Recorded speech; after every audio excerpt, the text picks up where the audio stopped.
et c'est l'exercice auquel nous nous livrons depuis notre prise de fonction. Nous avons commencé par l'état des lieux.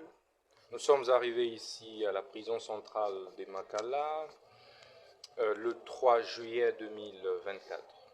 Nous avons fait un premier constat sur base duquel nous avions mis en place une grande commission de désengorgement et une sous-commission au niveau de la prison elle-même qui nous ont aidés à dégager une première liste des prisonniers éligibles à la libération conditionnelle conformément à la loi sur les régimes pénitentiaires.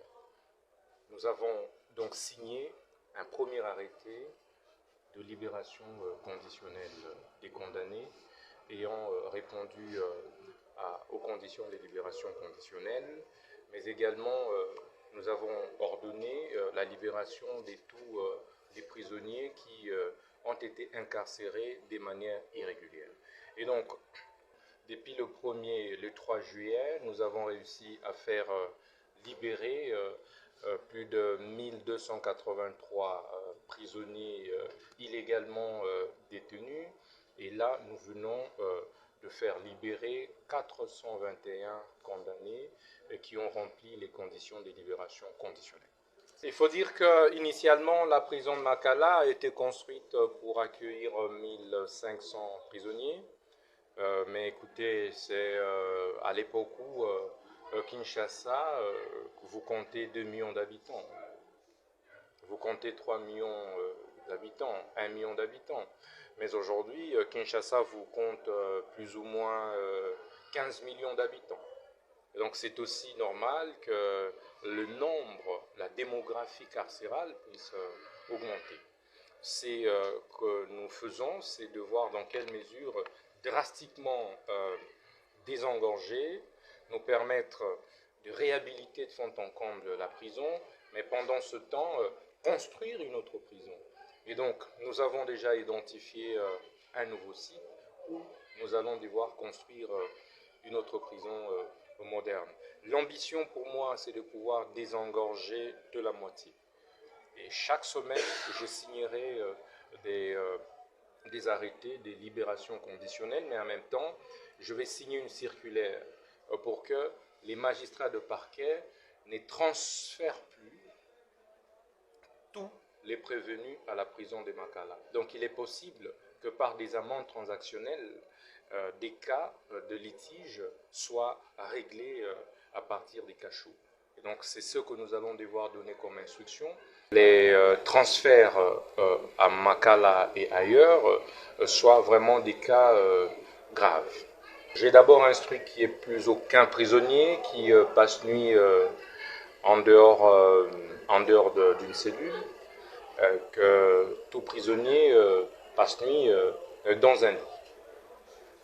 Et nous avons également pris la mesure de pouvoir rapidement réhabiliter toutes les toilettes de tous les pavillons.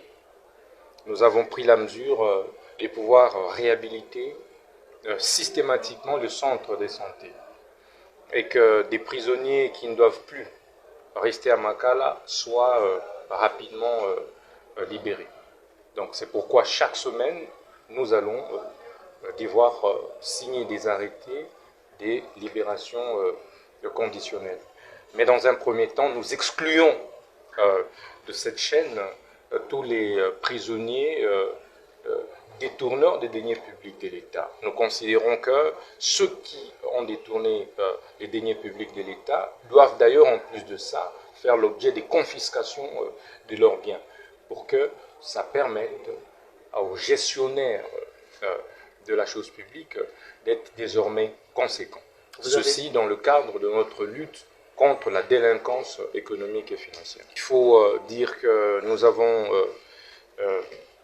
avons été voir nous-mêmes les conditions des détentions des mineurs et j'ai décidé également dans le cadre des mesures de libération de privilégier les enfants mineurs. Il y a aussi ces problèmes d'évasion dans des prisons dans le province, à Kinshasa. Est-ce que vous avez des projets ou des programmes à réhabiliter ou voir ce qui se passe dans notre province? Oui, le gouvernement de la République, par notre entremise, va effectivement construire des nouvelles prisons et réhabiliter d'autres. Et c'est l'exercice auquel nous sommes livrés depuis notre arrivée.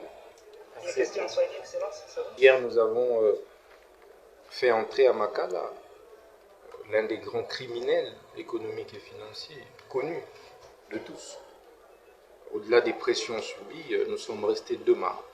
Le chef de l'État nous a nommés pour redresser l'appareil judiciaire, pour remettre de l'ordre.